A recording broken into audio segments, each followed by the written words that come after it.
Buenas tardes, mi nombre es Sebastián. Hoy vamos a hablar de síncope. El síncope, por definición, es una pérdida transitoria de conciencia debido a una hipoperfusión cerebral. Tiene un inicio rápido, es de corta duración y la recuperación es espontánea y completa. Rara vez dura más de 1 o 2 minutos. En general, las pérdidas transitorias de conciencia se dividen, para esquematizarla un poco, entre traumáticas y no traumáticas, y acá solamente vamos a hablar de las no traumáticas.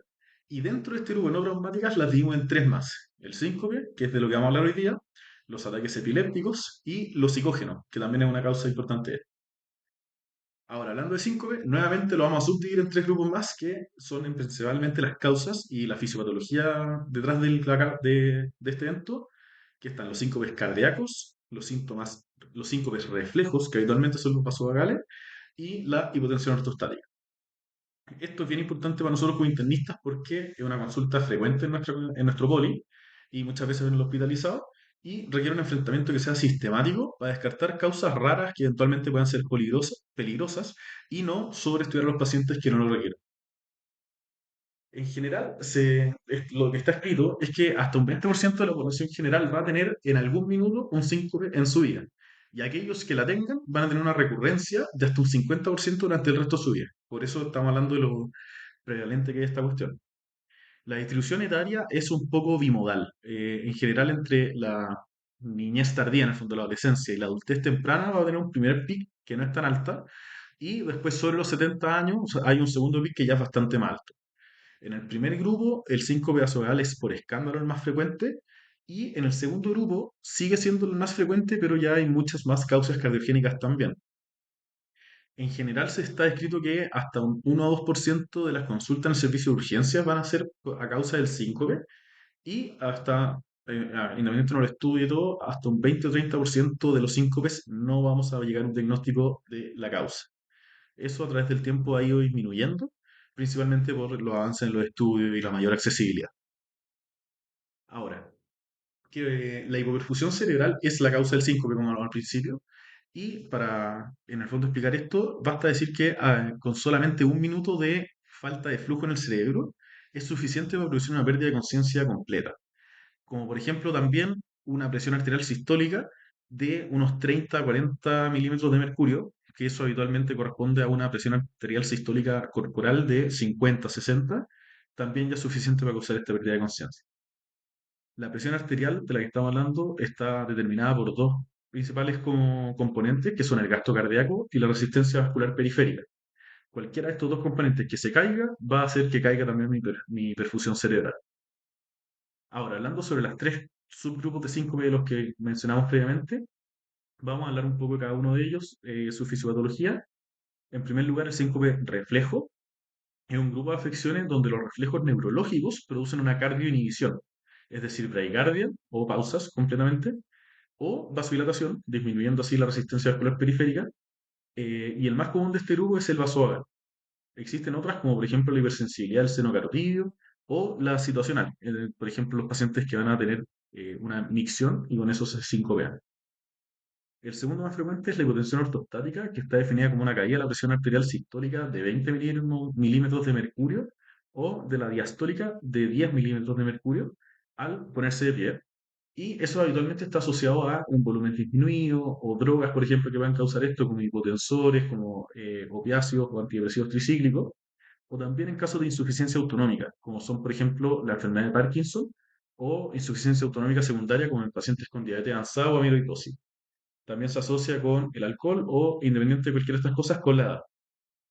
En tercer lugar están los síncopes cardiogénicos, en donde la causa del síncope es la caída del gasto cardíaco. Y esto en general lo subdividimos en que sean por arritmias, en donde encontramos los bloqueos auriculoventriculares, las pausas sinusales, las taquicardias o fibrilaciones ventriculares, etcétera.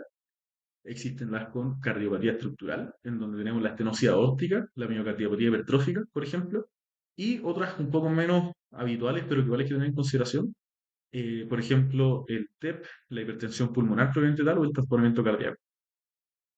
¿Cómo nos enfrentamos a un paciente con un síncope? Primero, como hablamos al principio de la presentación, tenemos que ver si es que la causa de la pérdida transitoria de conciencia es traumática o no. Nos vamos por el track de que es no traumático y intentamos dilucidar si es que esta pérdida no traumática corresponde efectivamente un síncope o no. Para eso vamos a ir a buscar los antecedentes psiquiátricos, antecedentes de epilepsia, si es que algún tercero vio movimiento involuntario en el paciente mientras estaba comprometido con ciencia, que ojo, hasta un 20% de los síncopes puede presentar esto, pero habitualmente son de corta duración. Vamos a preguntar si hubo pérdida de control de esfínteres, vamos a preguntar si hubo algunos síntomas antes de la pérdida transitoria de conciencia, por ejemplo, si es que hubo síntomas neurovegetativos en caso de síncope reflejo, o si es que hubo síntomas como neurológicos, como un aura, que podrían ser antecesores de un ataque epiléptico. También vamos a preguntar por los síntomas que hubo posteriores a la pérdida transitoria de conciencia, en donde las náuseas, los vómitos están más asociados a lo cardiogénico, en el fondo al síncope mismo, pero si es que están con confusión o si es que están con mordedura de lengua, puedes hablar más de un ataque epiléptico. Si es que, dicho todo eso, dilucidamos que estamos frente a un síncope, vamos a hacer una exhaustiva evaluación clínica con una anamnesis y examen físico completos. Y habitualmente solamente con eso ya vamos a tener claves para el diagnóstico más o menos formal de esta cuestión. Se dice que hasta un 50% de las veces solo con eso uno ya tiene la idea más o menos esta de cuál es la causa del síncope. Siempre hay que preguntarle, como les decía antes, a los testigos qué es lo que vieron, porque muchas veces el paciente tiende a sobredimensionar los tiempos o no está al tanto de algún síntoma, sobre todo cuando perdió la conciencia y todo. Ahora, preguntarle dirigidamente al paciente sobre su anamnesis remota, obviamente antecedentes de cardiopatía estructural, que haya tenido algún infarto, que tenga una enfermedad valvular o cardiomiopatía, que tenga enfermedades pulmonares o neurológicas conocidas, que tenga antecedentes familiares de canalopatías o de muerte súbita, que tenga antecedentes de diabetes mellitus, en donde, por ejemplo, podemos tener la hipotensión ortostática asociada a la neuropatía autonómica o que tenga una hipoglicemia, si tiene consumo previo de alcohol o de drogas, si es que es primera vez que pierde la conciencia así o si es que ha tenido eventos previos, y cuáles son sus fármacos crónicos o si es que ha ajustado o agregado algún nuevo fármaco a este esquema. En general, los fármacos nos pueden dar síncope por múltiples mecanismos, como la hipovolemia, trastorno hidroelectrolítico, hipotensión ortostática, alteraciones en la conducción cardíaca, etc. Para caracterizar el cuadro, vamos a ir dirigidamente a preguntar cómo partió el cuadro, cuál fue el pródromo que tuvo el paciente, si es que tuvo síntomas vasovagales, vómitos, diaforesis, náusea, y vamos a preguntar qué tan rápido fue la instalación del cuadro. En general, si es que es un paciente que no tuvo un pródromo, que esto fue como súbito, vamos a pensar más en una arritmia. Vamos a preguntar cuál era la posición que se encontraba el paciente al momento de perder el conocimiento. Por ejemplo, estar mucho tiempo de pie orienta a que sea un síncope vasovagal. En cambio, estar en una posición más acostada y erguirse orienta hacia una hipotensión ortostática. Y si es que el paciente se encuentra sentado o acostado y pierde la conciencia, sugiere una arritmia. Vamos a preguntar cuánto fue la duración de los síntomas, que en general, como les decía, los pacientes mismos tienden a exagerar esta respuesta. Es muy poco habitual que esto dure más de un minuto. Y en general está escrito que si es que se pierde la conciencia por más de 5 minutos, este es un cuadro sugerente de convulsión. Vamos a preguntar cuáles fueron los desencadenantes del cuadro. En general, como les comentaba, hay ciertas situaciones específicas que nos pueden desencadenar esto. Si es que eso está presente, orienta más a un síncope reflejo. Si es que es durante el esfuerzo, orienta a arritmia, por ejemplo, le está trotando o algo así, o orienta a una obstrucción del tracto de salida del ventrículo izquierdo. Vamos a preguntar cuáles fueron los síntomas asociados a este evento, que haya tenido cualquier síntoma cardiológico como angina, palpitaciones, disnea. Eh, También vamos a preguntar si tuvo un dolor abdominal o lumbar, que podría orientar a un aneurisma aorto abdominal roto, o si es que tuvo cefalea o alguna focalidad neurológica. Vamos a preguntar también si es que tuvo lesiones asociadas a esto, principalmente como consecuencia de la pérdida transitoria de conciencia. Dígase esto, accidentes de tránsito, una fractura cadera por la caída, un hematoma estructural, pensando en la evaluación completa del paciente. Y vamos a preguntarle al paciente las características de su estado post-síncope. Como decíamos antes, náuseas, fatigas, diaforesis, nos orientan más hacia un síncope probablemente vasovagal. Sobre el examen físico, vamos a ir a tomar los signos vitales en el fondo. Siempre hay que intentar tomar en estos pacientes, si es que su condición lo permite, presión arterial y frecuencia cardíaca acostados y de pie, porque esto nos puede hacer el diagnóstico de una hipotensión ortostática. Y ojo que incluso aunque tenga hipotensión ortostática, no podemos descartar solo con eso una enfermedad grave, como puede ser un síndrome coronario agudo o una hemorragia digestiva. Obviamente, el contexto completo nos van a ayudar a orientar. Es habitual que los signos vitales del paciente al llegar a consultar ya estén normales. Vamos a hacer un examen físico neurológico completo, vamos a buscar alguna focalidad que nos sugiera un accidente cerebrovascular tenemos que ir a buscar dirigidamente la mordedura en la cara lateral de la lengua, donde habitualmente eso nos sugiere una convulsión. Vamos a buscar en el nivel del cuello soplos carotídeos o que tenga yugular ingurgitada. Sí, vamos a hacer un examen cardiopulmonar completo, donde vamos a buscar la regularidad del pulso cardíaco, vamos a ver si es que tiene algún soplo sugerente de cardiopatía estructural. Nuevamente vamos a ir a buscar las lesiones que pueden estar relacionadas a la caída y se recomienda hacer dentro del examen físico un masaje del seno carotídeo, que consiste en apretar con los dedos durante 5 segundos, sobre 5 segundos, acá en la zona como del ángulo mandibular. En general, esto se recomienda hacer en pacientes de 40 años o más, cuando no encuentra una etiología clara con lo previamente ya hecho. Y hay que tener harto ojo si es que el paciente ya tiene un soplo carotídeo o si tiene antecedente de una ACV por el riesgo de hacer un nuevo evento cerebrovascular. Y cuando esto, en el fondo, yo lo considero como un hallazgo positivo, es cuando el paciente hace una pausa ventricular de 3 segundos o si es que le cae la presión arterial sistólica 50 milímetros de mercurio o la diastólica 30 milímetros de mercurio. Por lo tanto, hay que estar teniendo una monitorización, en el fondo, estar tomando la presión antes y después del procedimiento. Ahora, ¿qué laboratorio, en el fondo, qué exámenes le vamos a pedir a estos pacientes? A todos les vamos a tomar un electrocardiograma. Esto se hace a todos principalmente porque es un examen que da harta información y que es bien barato, pero el rendimiento es súper bajo. En general se describe un rendimiento de entre un 5 y un 7% para tener hallazgos significativos. Lo que quiero buscar va a ser un bloqueo AB, MOVITS 2 o completo, una prolongación del QT o una prolongación del QRS, que tenga una bradicardia bajo 40 latidos por minuto, que esté haciendo pausas de más de 3 segundos, que tenga un síndrome de preexcitación con la onda en delta o que tenga efectivamente conducción anormal que nos sugiera canalopatías como enrugada o lo que hablábamos antes de preexcitación en el Wolff Parkinson White. También vamos a buscar signos de hipertrofia del ventrículo izquierdo. Luego de eso, vamos a tomar laboratorio general. En general, es según sospecha, según historia clínica, se vienen exámenes bien generales, pero podría haber cierto rol en, por ejemplo, ver un ProNP que nos ayuda a, si nos sale normal, descartar patología cardíaca que sea la causante de esta cuestión. Que tiene un mayor valor predictivo negativo que positivo. Se sugiere que según sospecha se pidan enzimas cardíacas o dímero D, por ejemplo. Vamos a algunos pacientes, y esto es súper específico, o sea, no es súper específico, pero hay que decidir tomárselo a qué paciente, pedir un holter de arritmia. Si es que uno se lo pide a todo el mundo, así como indiscriminadamente, el rendimiento no va a ser mayor de un 2%. Por eso hay que ser selectivo con qué pacientes pedirlo. En general, solo es útil si yo sospecho que el síncope sea por arritmia y si es que esa arritmia ocurre de forma frecuente, es decir, al menos una vez por semana. Un examen que probablemente todos se nos viene a la cabeza al enfrentamiento de estos pacientes es un ecocardiograma. Sin embargo, está descrito que esto no es un examen de elección que haya que hacerle a todos los pacientes, es algo que se va a hacer solamente en caso de que yo sospeche patología estructural cardíaca. No es un examen de rutina para todos los síncopes que se nos presenten. Según todo lo que hemos visto hacia atrás, podemos definir qué tipo de pacientes tienen, vamos a definir qué grupo de etiología sincopal se encuentra en nuestro paciente, en el fondo, y con eso ir más o menos al manejo. Pero si es que persiste la incertidumbre, debemos evaluar si es que el riesgo de mi paciente es alto o bajo, pensando en si es que lo debo estudiar de forma hospitalaria o ambulatoria. Para eso, en el fondo hay un gran listado de cosas de alto riesgo que nos orientan a hacer un estudio más hospitalizado. Por ejemplo, que haya estado con dolor torácico, que el síncope hubiera ocurrido en ejercicio o en supino, en el fondo acostado. Eh, y por ejemplo, una cuestión que me baja el riesgo del síncope es si es que estuviera parado mucho rato, si es que está en un espacio lleno como el metro, o que estuviera gatillado por algún desencadenante específico. Obviamente, pacientes con antecedentes estructurales coronarios o cardíacos hay que tener harto ojo, si es que tienen la presión arterial muy baja y si es que encontramos en el electrocardiograma cualquier hallazgo tiende a ser más de alto riesgo, ¿ya? Em, si es que es un síncope de bajo riesgo, habitualmente no requiere más estudio dirigido, tiende a ser, como por estadística, un síncope situacional, reflejo o de hipotensión ortostática, y habitualmente lo que se hace es educar al paciente con un seguimiento ambulatorio.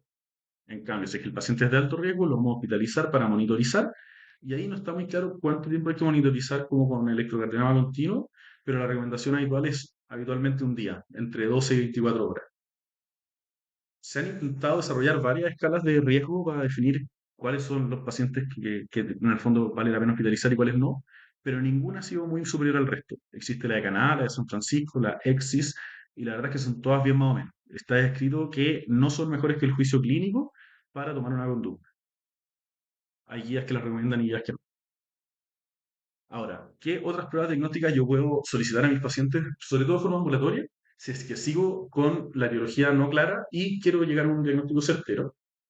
Habitualmente, una que también se comenta harto en el círculo es la prueba de mesa basculante, que se hace en búsqueda del síncope reflejo u ortostático. Habitualmente no es concluyente y un resultado positivo, en el fondo, que el paciente reproduzca el síncope durante la prueba, es en el fondo es sugerente de que sea de esta cuestión, pero no es diagnóstico. Los protocolos incluyen una pastilla de nitroglicerina sublingual y con eso se empieza a mover un poco la mesa y en el fondo lo que hace es demostrar la susceptibilidad del paciente a un síncope reflejo, diferenciar todos los cuadros convulsivos. Existe una modalidad un poco más específica en donde se busca diferenciar eh, con síncope psicógeno, en donde el paciente se hace la prueba de mesa basculante más un video así gráfico, más un electroencefalograma para ver si es que en el fondo la fascia del paciente y todo se condice entre la pérdida de conciencia y actividad epileptiforme en el electroencéfalo. Con eso nos ayuda a descartar los síncopes más psicógenos. Hay pruebas básicas de función autonómica, como son maniobras de Valsalva, en donde el aumento de la presión arterial o de frecuencia cardíaca es característico de la hipotensión ortostática neurológica, es decir, de la falla autonómica. O, por ejemplo, también hacer un holter de presión arterial en 24 horas, donde tener hipertensión nocturna o ausencia de dipping también se asocia con disfunción autonómica. Existen unas maquinitas que ahora se llaman Loop Recorder, una grabadora implantable, que es un implante subcutáneo que es un mejor rendimiento que el Holter y que eh, está recomendado en síncopes de origen incierto que tengan alta probabilidad de recurrencia o pacientes que tengan alto riesgo pero que no tengan indicación habitual de marcapaso o DAI, porque si pillamos arritmias podemos tomar conducta. Y el estudio electrofisiológico se podría pedir en pacientes que tengan un síncope de origen incierto con un infarto previo o otras enfermedades que sean cicatrizales en pacientes con bloqueo bifascicular, pensando en que podrían hacer un bloqueo AB completo o de alto grado en el fondo, intermitente, y pacientes que tengan sospecha de taquicardia, sobre todo cuando el catéter puede ayudar a hacer en el fondo un tratamiento curativo. Por último, otro test que está recomendado es el test de esfuerzo, que habitualmente se podría hacer en pacientes que hacen síncope durante el ejercicio o un poco después. Si es que es durante el ejercicio, orienta cardíaco, si es que es un poco después, orienta reflejo, dentro de los 5 minutos post terminar el ejercicio. ¿Cómo vamos a tratar a estos pacientes? Obviamente va a depender de la causa, así que vamos a ir por cada uno de ellos. El síncope reflejo, lo más importante es educar al paciente, tranquilizarlo, explicarle que esto es algo benigno y obviamente intentar evitar los gatillos. Por ejemplo, si es que el paciente se desmaya cuando está haciendo pipí, le vamos a recomendar hacer pipí sentados. O si es que está con excesos de tos y no puede trabajar porque se desmaya en la pega, le vamos a dar remedios para la tos. Hay que enseñarle a que los síntomas prodrómicos hay que reconocerlos para intentar sentarse o dejar de hacer lo que están haciendo. Por ejemplo, si están manejando, estacionarse en un costado. Hay maniobras que se llaman maniobras de contrapresión que podrían ayudar a evitar que el síncope ocurra cuando ellos sienten el prodromo. Estas son cruzar las piernas y tensionarlas una contra otra, o por ejemplo, empuñar las manos cruzadas y también como no apretarlas, sino que intentar separarlas haciendo fuerza, y eso ayuda bastante a disminuir el síncope en sí. Se recomienda aumentar el consumo de agua y de sal, y obviamente hay que revisar los fármacos a ver si es que alguno me está promoviendo que el síncope ocurra, sobre todo los hipotensores, ver si es que alguno se podría suspender y todo. Hay como opción ocupar fármacos, pero la verdad es que en esto no tienen una gran eficacia, pero lo podemos intentar. Está la fluorocortisona, y los estudios en verdad son inconsistentes, en algunos sirven, en otros no. Sirve más en pacientes que tengan la presión, una tendencia a la hipotensión en el fondo. La amiodarina tiene estudios chicos, podría servir, pero en verdad da hipertensión en supino. Entonces hay que ver si es que el paciente es un buen candidato o no. Y hay un solo estudio que valida el uso de paroxetina, pero es muy chico todavía, entonces quizá con el tiempo podamos desarrollar esto como buena alternativa. ¿Cuándo usar marcapasos en estos pacientes? Solamente si es que tienen más de 40 años y hacen pausas espontáneas de más de 3 segundos. Así que tener ojo ahí, podrían ser candidatos eventualmente. Para la hipotensión ortostática, nuevamente es muy importante la educación. Acá nuevamente la sal y el agua son muy importantes. Se escribe un consumo de hasta 3 litros al día de agua o 10 gramos de sal. y nuevamente hay que ajustar los fármacos que puedan dar hipotensión. Las maniobras de contrapresión también son súper útiles y en adultos mayores uno podría usar fajas abdominales para intentar aumentar el retorno venoso y elevar un poquito la cabecera de la cama 10 grados para poder intentar como, en el fondo, mantener una ¿cómo se dice? Una inclinación del cuerpo. Acá los fármacos sí tienen un rol un poco más importante. La primera línea sería usar midodrina. Hay 3 estudios que la avalan y es bastante segura. Y también se podría usar la fluorocortisona, pero un poco más inconsistente su evidencia. Por último, en síncopes cardiogénicos vamos a tener los que sean causados por arritmia y por cardiopatía estructural. En las arritmias, las enfermedades del nodo sinusal o bloqueo de completo tienen indicación de marcapaso cuando estamos seguros que el bloqueo es la causa del síncope. No mejora la sobrevida, pero sí mejora los síntomas.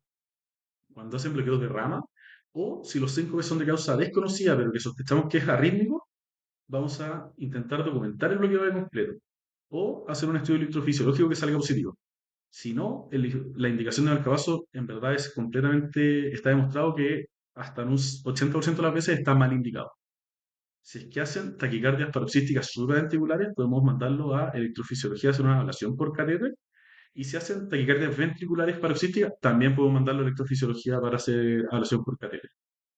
Por último, si es que tienen cardiopatía estructural, no siempre la cardiopatía estructural es la causa del síncope, pero si llega a serlo, como una hipertrofia del ventrículo izquierdo, hay que ir a tratar eso dirigidamente. Cada causa tiene su propio tratamiento, en el fondo. En general, el pronóstico de estos pacientes depende de la causa. Hay pacientes que tienen un pronóstico súper benigno, como los dos primeros grupos, y otros un poco más malos, que en general son los cardiogénicos. Los síncopes que tienen origen cardiogénico tienen tasas más altas de muerte súbita, tienen más mortalidad. Se escribe, de hecho, que hasta un 50% de los pacientes podría tener mortalidad a 5 años en síncopes cardiogénicos. En cambio, los reflejos ortostatismo son de buen pronóstico. Los pacientes ambulatorios que nunca ingresaron por un episodio de síncope tienen menos riesgo aún de recurrencia y un pronóstico a largo plazo que en verdad es bastante bueno.